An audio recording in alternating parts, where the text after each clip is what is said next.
Nós temos um outro caminho que foi muito utilizado por várias empresas, mas que tem um grande contraponto. Essa outra alternativa a que eu me refiro são as férias individuais. É o inciso B, ou o segundo inciso desse artigo da medida provisória 927, ou seja, a segunda alternativa de medida ao enfrentamento. As férias individuais é um ponto interessante? É uma alternativa interessante? Claro. Se a empresa teve a cessação da sua atividade empresarial em função de decreto governamental, é interessante sim que ela conceda férias aos empregados para que eles retornem a trabalhar tão logo a empresa consiga retomar a sua atividade. Então, se o decreto é de 15 dias, a empresa concede 15 dias de férias e eles retornam junto com a empresa. O problema é, lá no início do lockdown, nós não sabíamos por quanto tempo iria perdurar esse lockdown. Então, de nada adiantava você dar 15 dias de férias para os empregados se no 16º dia você não pudesse retomar a atividade e ele tivesse que voltar a trabalhar e trabalhar onde?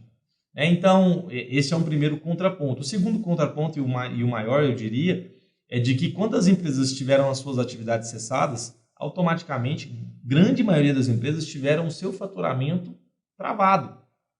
Elas pararam de faturar. Se para de faturar, nos parece muito óbvio que pagar as férias dos empregados torna-se um grande problema. Então, é uma alternativa interessante até certo ponto.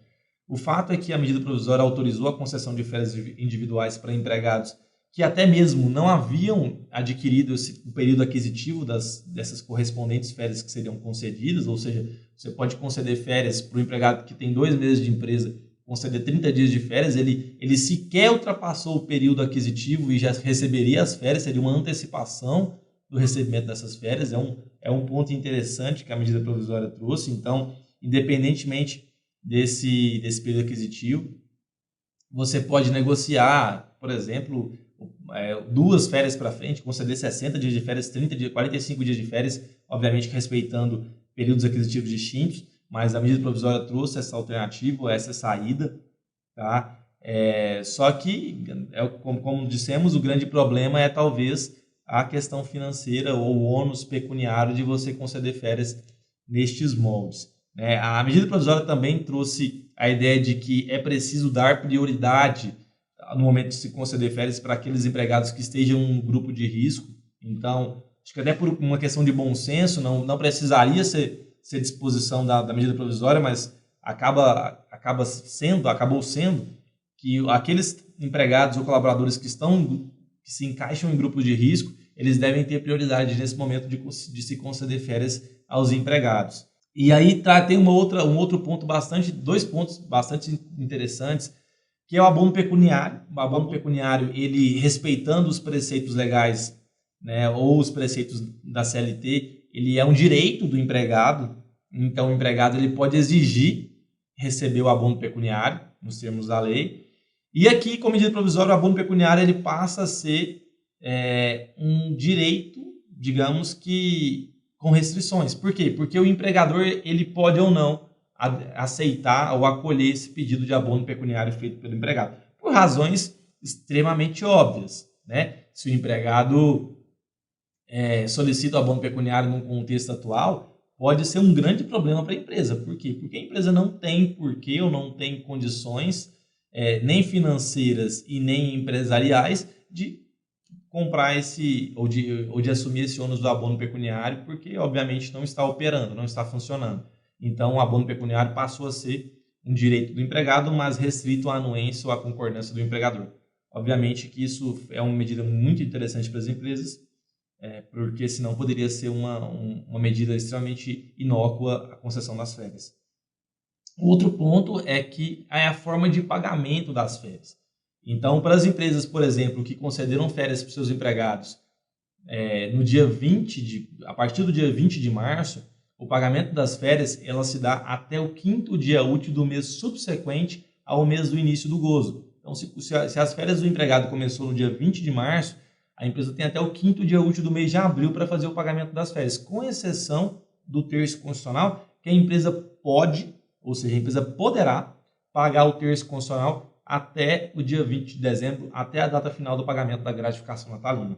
Então, houve também essa flexibilização quanto ao pagamento das férias individuais. Mas espera aí, então se a empresa concede férias a partir do dia 1º de março, ela tem até o dia 1º de abril, ela tem até o 5º dia útil de maio para poder conceder, para poder pagar as férias? É isso mesmo.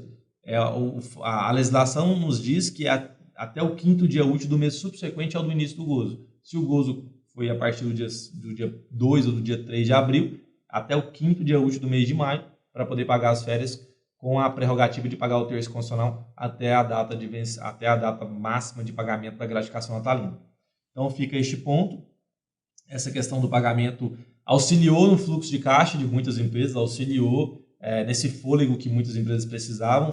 Para muitas foi a solução, ok? Mas para tantas outras não. Né? Para quem tinha 3, 4, 5 mil empregados, para grandes indústrias, para grandes montadoras de veículo, por exemplo, as férias ou não foi uma solução ou não foi uma solução definitiva.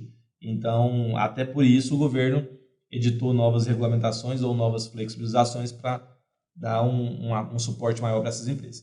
Com relação às férias coletivas, a terceira medida prevista na MP 927, as férias coletivas, a previsão que a medida provisória nos traz é de que as férias coletivas não precisam respeitar aquele prazo previsto, aquela forma prevista na CLT, ou seja, não precisam ser em até 2 períodos no ano e cada um com no mínimo 10 dias, não, quebrou-se essa exigência.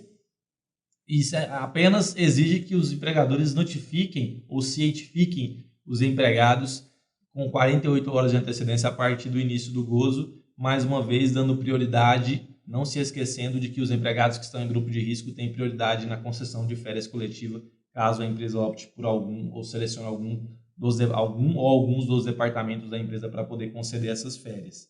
Tá? Então é um prazo uma medida muito interessante. Para muitas empresas também foi a solução, a concessão de férias coletivas.